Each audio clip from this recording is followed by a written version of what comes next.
जय बुआ बाबा, जय बुआ कौड़ी। जितमल जी मन में ऐसा विचार कर ही रहे थे कि वही सुंदर कन्या बोली, हे भक्त, मैं तेरे ऊपर बहुत प्रसन्न हूँ। मैं वही कन्या हूँ जिसका तुम प्रतिदिन यहाँ आकर पूजा पाठ व ध्यान करते हो। हे भक्त, मैंने तुझे अपनी नव शक्तियों के दर्शन कराए हैं। विद्वान मुझे ब्रह्मा की आदि शक्ति के रूप में जानते हैं।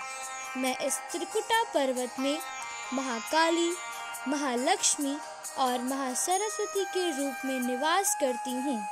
मेरी 8 सहेलियाँ हैं और हम सब नव दुर्गा कहलाती हैं।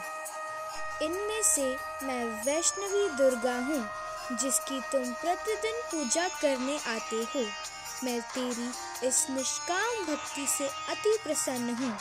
ऐसा कहकर वैष्णवी दुर्गा ने जितमल जी से मन इच्छित वर मांगने को कहा।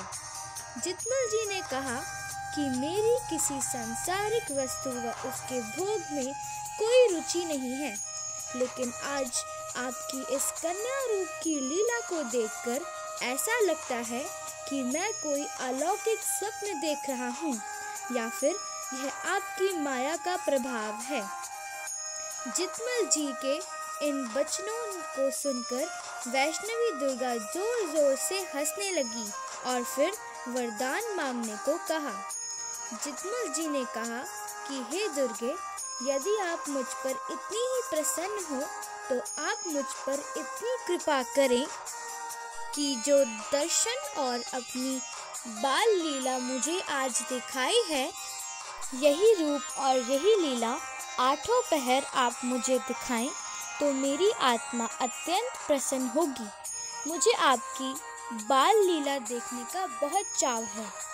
वैष्णवी दुर्गा ने वरदान स्वरूप एवं मस्तु कहा और अपना बाल स्वरूप बदलकर सतों गुणी स्वरूपी चतुर्भुजी वैष्णवी दुर्गा के रूप में दर्शन दिए और कहा कि जो मेरा चतुर्भुजी रूप तुम आज देख रहे हो, इसे तो बड़े बड़े योगी और तपस्वी सैकड़ों वर्षों तक तपस्या और ध्यान के द्वारा भी प्राप्त नहीं कर पाते, लेकिन मैं तेरी इस निष्काम तपस्या के फल स्वरूप ही अपने इस चतुर्भुजी रूप का दर्शन करा रही हूँ।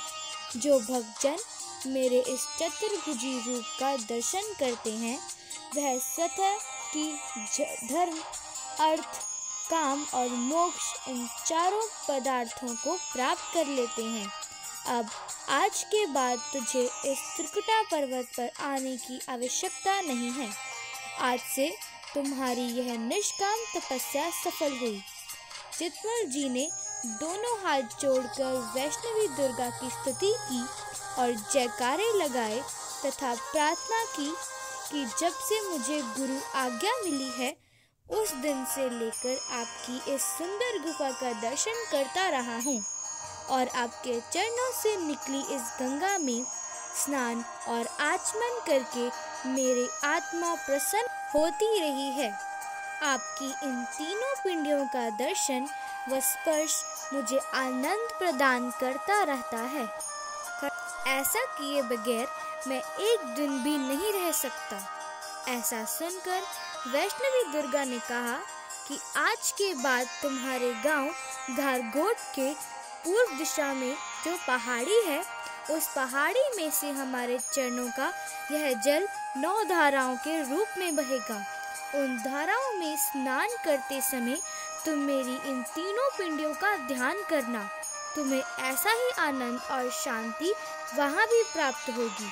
मेरा ध्यान करने से मेरा यह स्वरूप सदा तेरे हृदय में विराजमान रहेगा। वैष्णवी दुर्गा ने फिर कहा कि तुम्हारी पत्नी इचरा देवी ने भी मेरी बहुत भक्ति की है। वह बचपन से ही सभी नवरात्रों के व्रत निराहार रहकर करती थी। आज उसकी भी भक्ति सफल हुई। उचित समय आने पर मैं इचरा के गर्भ से तुम्हारे अंश के रूप में मैं जन्म लूंगी। इतना कहते ही वैष्णवी दुर्गा अंतर ध्यान हो गई। जितमल जी इस दृश्य को अपने हृदय में संजोकर प्रसन्न मन से अपने घर की ओर चल दिए। घर पहुंचते ही पत्नी ने उनसे इतनी प्रसन्नता का कारण पूछा तो जितमल जी ने सारा का सारा वृतांत कह सुनाया, जिसे सुनकर इचरा देवी का हृदय भी प्रफुल्लित हो गया। उसी रात जब दोनों सो रहे थे तो वैष्णवी दुर्गा ने दोनों को स्वप्न में दर्शन दिए और कहा, हे भक्तों, मैं तुम्हारी दोनों की भक्ति से बहुत प्रसन्न हूँ। मैं स्वयं तुम्हारे घर पुत्री रूप में 5 साल के लिए जन्म लूंगी। आप मेरी बाल लीला का आनंद लोगे, परंतु दुख की बात यह है कि मेरे जन्म लेते ही मेरी माता का देहांत हो जाएगा। आप मेरा नाम बुआ कोड़ी रखना और मेरा लालन पालन कपिला गाय के दूध के साथ करना। मेरे जन्म के 5 साल के बाद कुछ ऐसे कारण होंगे कि आप अपना शरीर त्याग देंगे और मैं भी आपके साथ कन्या रूप में सती होंगी। तुम्हारी और मेरे नाम का झंडा कलयुग में लहराएगा। लोग तुम्हें बाबा जित्तो और मुझे बुआ दाती के नाम से जानेंगे। संसार में जन्म लेने के बाद मैं अपनी माया द्वार कई लीलाएं करूंगी, लेकिन उसके सुख और दुख का प्रभाव आप पर नहीं होगा। जैसे कमल जल में रहते हुए भी जल से निर्लेप रहता है और जैसे अपने सांसारिक कर्तव्यों को पूरा करते हुए भी राजा जनक विदेह जाने जाते हैं, वैसे ही तुम भी मेरी लीलाओं के कारण सुख और दुख से प्रभावित नहीं होंगे। इतनी बात कहकर वैष्णवी दुर्गा का वह अलौकिक दृश्य अलोप हो गया। प्रातः उठकर जितमल जी पूर्व दिशा की ओर गए। जैसा कि वैष्णवी दुर्गा ने बताया था कि वहां पहाड़ी पर जल की 9 धाराएं बह रही थी। इस धाराओं में स्नान करके और आचमन करके उन्हें वही सुख का अनुभव हुआ जैसा कि त्रिकुटा पर्वत की गुफा में होता था। आज भी यह जल धाराएं धारकोट के पास वैसे ही बह रही हैं। उसके बाद जितमल जी ने पहाड़ी की एक शिला पर बैठकर भगवती त्रिकुटा देवी की तीनों पिंडियों का ध्यान किया और समाधि में लीन हो गए। ऐसा वह प्रतिदिन करते थे और साथ ही अपने दैनिक कार्य भी करते थे। ऐसा करते करते समय बीतता गया और इचरा देवी के रूप में एक अलौकिक सुंदरता आती गई।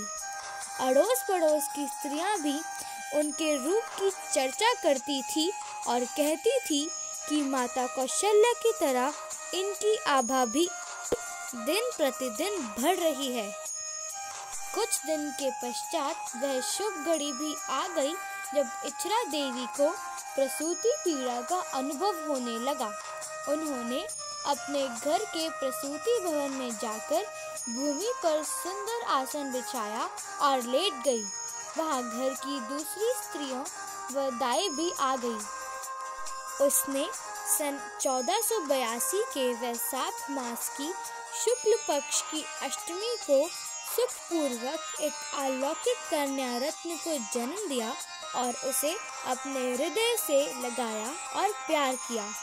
इसी बीच प्रसूति के उपरांत इचरा देवी को कुछ ऐसा आभास हुआ कि अब मेरा अंतिम समय आ गया है। वह सोचने लगी कि इस समय मेरे पति भी मेरे पास नहीं है। वह तो खेतों में दैनिक कार्य के लिए गए हुए हैं। मैं अभागिन तो उनके अंतिम दर्शन अथवा वार्तालाप भी नहीं कर पाऊंगी, जिसका मुझे बहुत खेद है। इचरा देवी ने एकटक होकर अपने पति के चरणों का ध्यान किया और वैष्णवी दुर्गा का ध्यान करते हुए उनसे प्रार्थना करने लगी कि हे महामाई, अब तू ही इस कन्या की रक्षा करना। देवकी जी ने तो श्याम सुंदर जी के जन्म के बाद भी उनका मुख देखा था, लेकिन मैं तो ऐसी अभागन हूँ कि आज के बाद मैं अपनी कन्या और पति के दर्शन नहीं कर पाऊंगी। हे भगवती, अब मैं तुम्हारी शरणागत हूँ। ऐसा कहते हुए और भगवती दुर्गा के चतुर्भुज रूप का ध्यान करते हुए वह मोक्ष पद को प्राप्त हो गई। स्त्रियों ने ऐसा दिखा कि इचरा देवी का देहांत हो गया है और कन्या अपने दाहिने हाथ के अंगूठे को चूस रही है। सब स्त्रियों के मन में बहुत संताप हुआ और वह सोचने लगी कि कैसी कन्या का जन्म हुआ है जिसके जन्म लेते ही माता का देहांत हो गया। इस कारण से उन स्त्रियों ने कन्या का नाम बुआ कौड़ी रख दिया।